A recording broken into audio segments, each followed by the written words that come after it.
Jesus starts his ministry at around age 30, and in his first message, Matthew chapter 5, 6, and 7, the Sermon on the Mount, he is saying, folks, you can keep all of God's rules from the outside and still be breaking his rules in your heart. Right. We can have all the appearance of loving God and yet not really love God.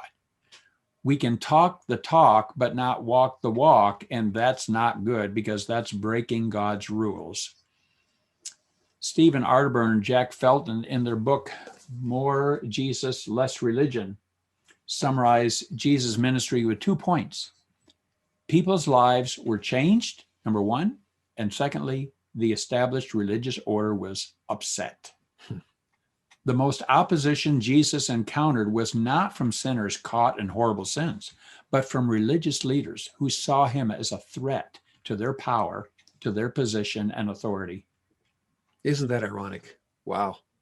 The very ones who were supposed to be actually doing these life-giving promises and words of God resisted the one who actually gave them. My goodness. So in Matthew 22, verse 36, a Pharisee comes to Jesus with a trick question. Teacher, which is the greatest commandment in the law?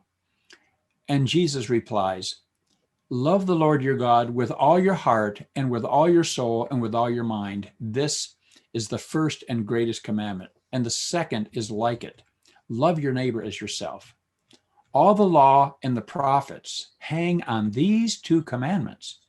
These 2 rules are unmovable corner fence posts that point to life. So Jesus shrunk the entire Old Testament into 2 commands, 2 rules: love God and love people. Wow, that's interesting, Dan. The Bible starts with 1 rule, and then God has to make it a little bit clearer for the whole people and makes 10, like 10 fingers. We can remember them a little easier. But then Moses and others expanded that to 613 rules. And Jesus had to come and simplify it down. Look, folks, it's just love God, love people, and then everything else will work.